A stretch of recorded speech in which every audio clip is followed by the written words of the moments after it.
Dans ce premier épisode des Strats en 10 minutes, nous allons voir la stratégie Pokémon dans son ensemble et plus exactement la construction d'une team Hyper Offense.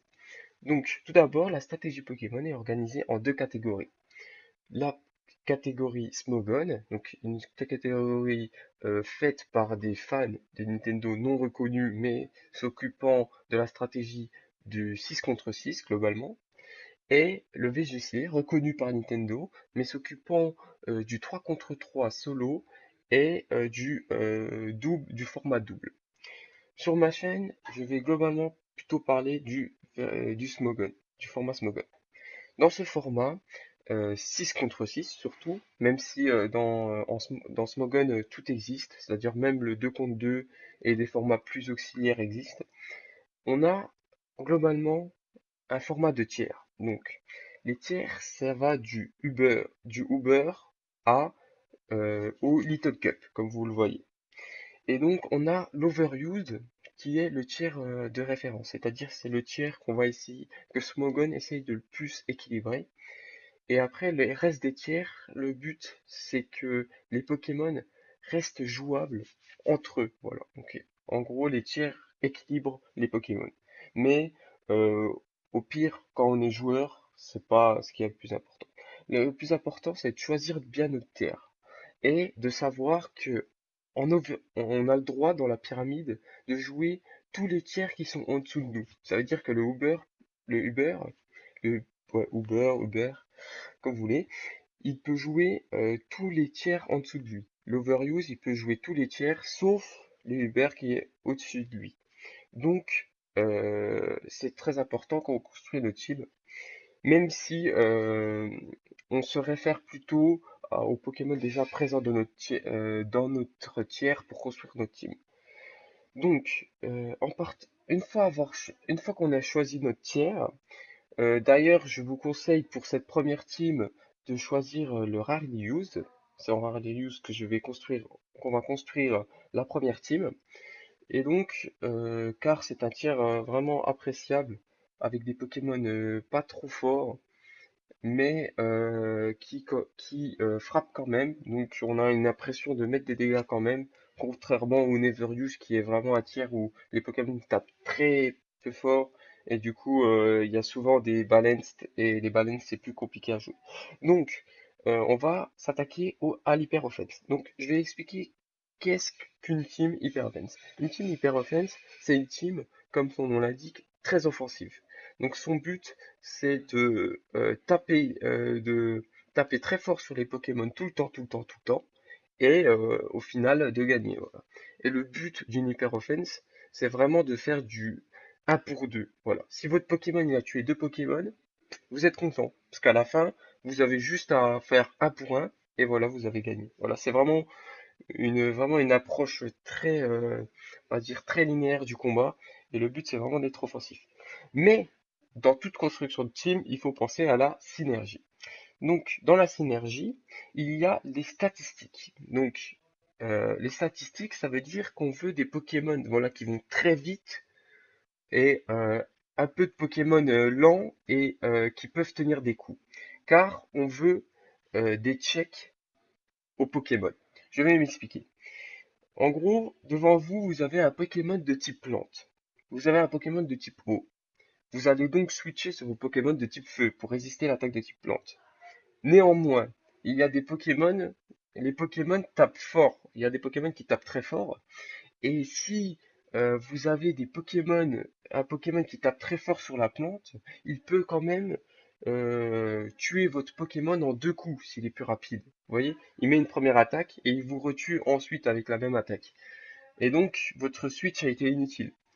Donc, il faut des Pokémon qui arrivent à encaisser deux coups ou à être plus rapide, encaisser un coup et directement tuer le Pokémon. C'est ce qu'on appelle dans une team hyper offensive et en général un check qui est opposé au contre. Donc voilà, donc le but c'est d'avoir quand même dans une hyper offense un peu de bulk parce que sinon un Pokémon il arrive et voilà il vous détruit toute votre team. Et donc l'autre point de la synergie c'est la variété des types. Donc on a des types qui sont là pour les immunités. Donc, dans Pokémon, il y a quoi comme type qui est immunisé à quelque chose? Il y a le type sol, il y a le type acier, sol qui est immunisé à l'électricité, acier qui est immunisé au poison. On a euh, sol, acier, normal qui est immunisé au spectre, spectre qui est immunisé au normal et au combat. Et dernier des immunités, c'est le type ténèbres, qui est immunisé au psy. Donc les immunités globalement les plus importantes en stratégie, ça va être le sol, car il y a une attaque, il y a une stratégie dans Pokémon qui est très forte, c'est le Volt Turn. Ça veut dire la combinaison entre change éclair et demi-tour, qui sont des attaques de switch et qui permet de faire en stratégie ce qu'on appelle du scout. Et le scout, c'est très fort, car ça permet de savoir ce que votre adversaire va mettre, donc vous avez toujours l'avantage, mais en même temps, vu que c'est une attaque qui le fait, vous mettez toujours des petits dégâts. Et du coup, bah en fait, vous diminuez les Pokémon sans que votre adversaire il puisse rien faire, car il est obligé de switcher, vous avez toujours l'avantage, vous choisissez toujours le Pokémon que vous allez mettre. Donc c'est très fort, et pour empêcher ça, on met voilà des types sol souvent, et le type spectre, car il a deux immunités, normale puis plus combat, et la dernière immunité qui est sympa, c'est le type euh, non, c'est tout. Voilà, sol et spectre globalement. Dans les teams, c'est très important d'avoir un type sol et spectre. Ensuite, donc pour la construction plus à proprement parler, on va s'appuyer sur cette team que je vous ai construite en Rarely Used. Donc une team Hyper Offense classique. Donc ce qu'il faut savoir dans une construction de team de Hyper Offense, il y a déjà 4 rôles à mettre dans une team Hyper Offense, on va dire, en classique. Il y a le Suicide Lead. Le but d'un Suicide Lead, c'est de permettre de mettre les pièges de roc, une attaque très importante en stratégie, présente dans toutes les teams, car elle a l'avantage de mettre 12 des dégâts à chaque fois qu'un Pokémon rentre.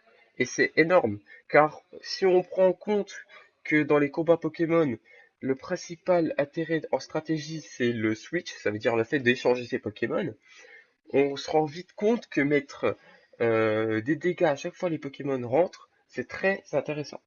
Et donc du coup, voilà. Donc, mais en plus, souvent, un Suicide Lead, comme vous l'avez vu, il a l'attaque Taunt, mais ce qui en français provoque, qui permet que le Pokémon adverse ne puisse pas faire anti-brume qui enlèverait vos pièges de roc, ou mettre ses propres pièges de roc.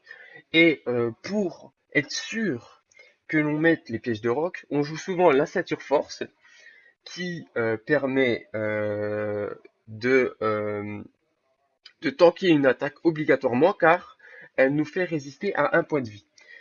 Pourquoi Ptera est-il fort en Suicide Lead?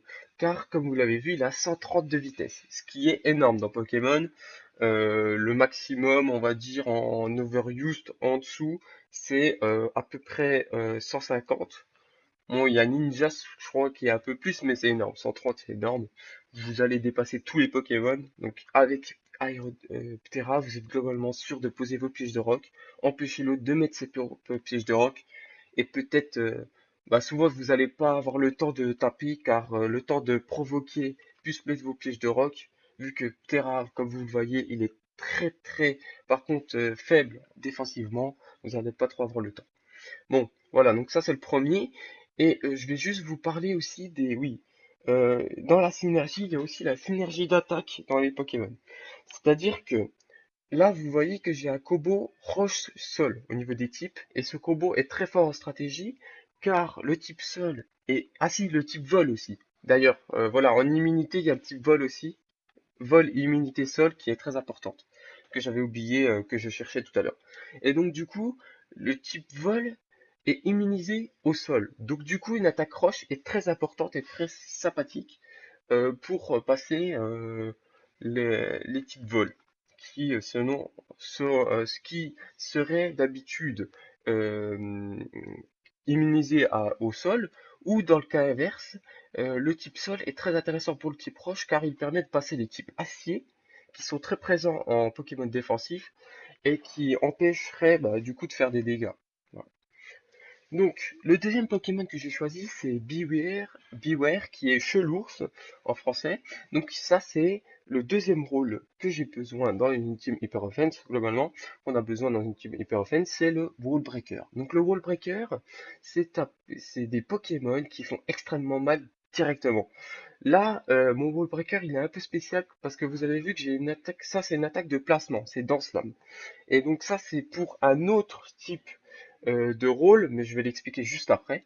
Mais voilà, c'est pas trop un role breaker, c'est vraiment un Pokémon qui tape directement.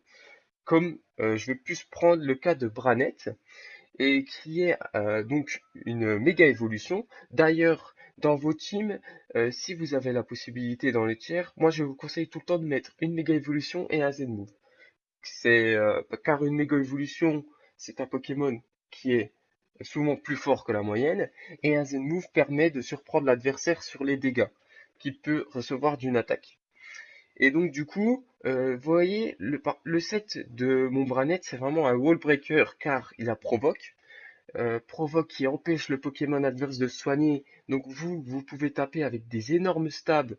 L'énorme stab qui est Griffombre avec une attaque de 471 qui est, je crois, la cinquième meilleure attaque du jeu à peu près. Donc c'est vraiment très fort.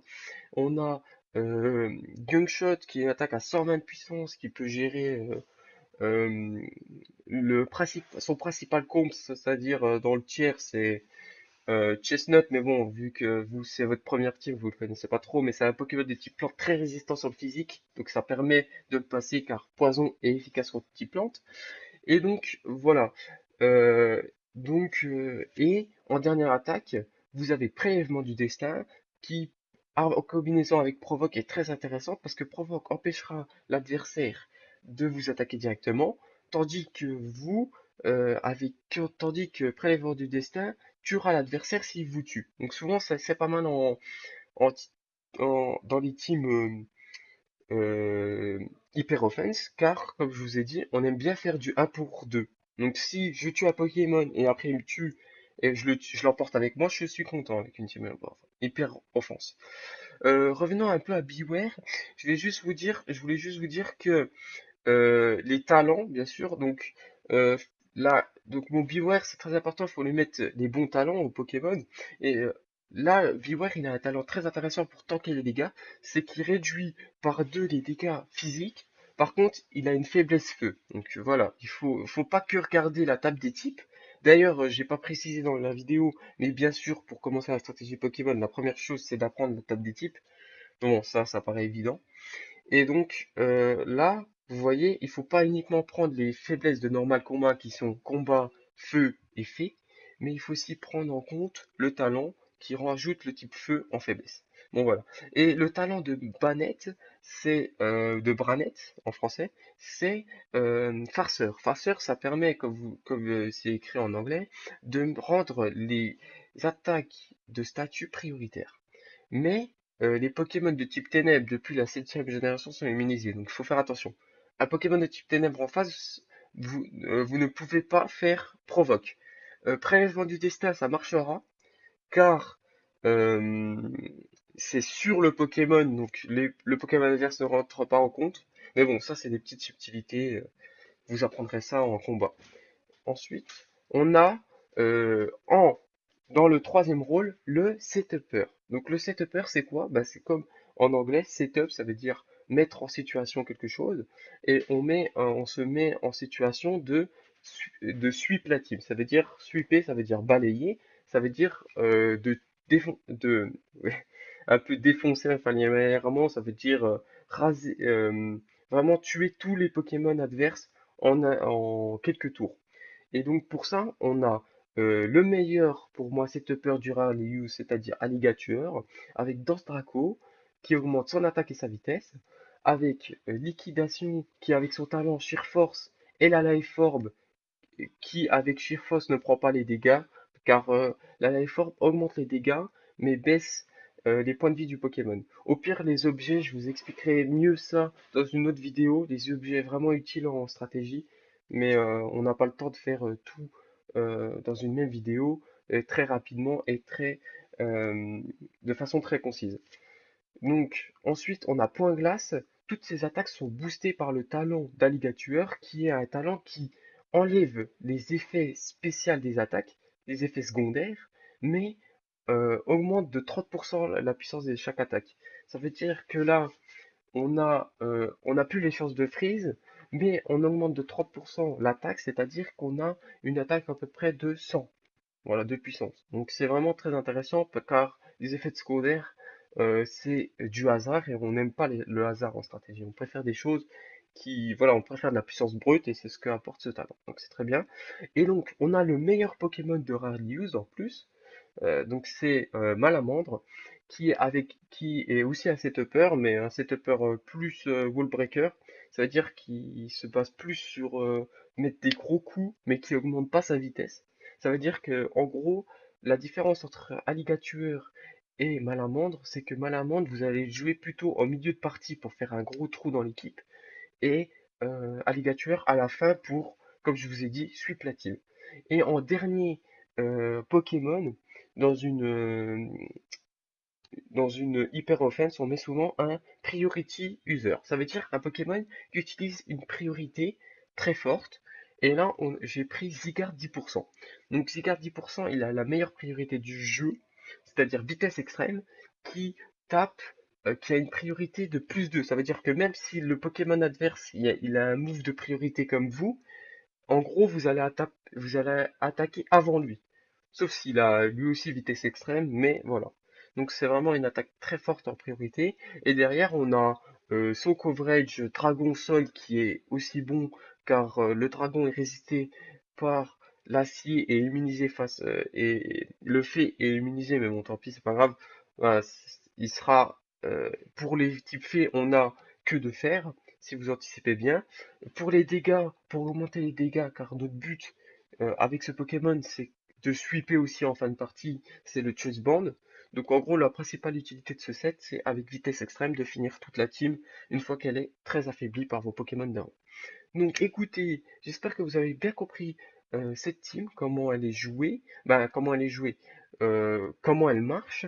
Je ferai un match d'explication de comment jouer la team juste après.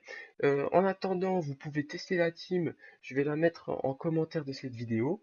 Et puis sur ce, j'espère que vous serez présents pour le prochain épisode de Strat en 10 minutes.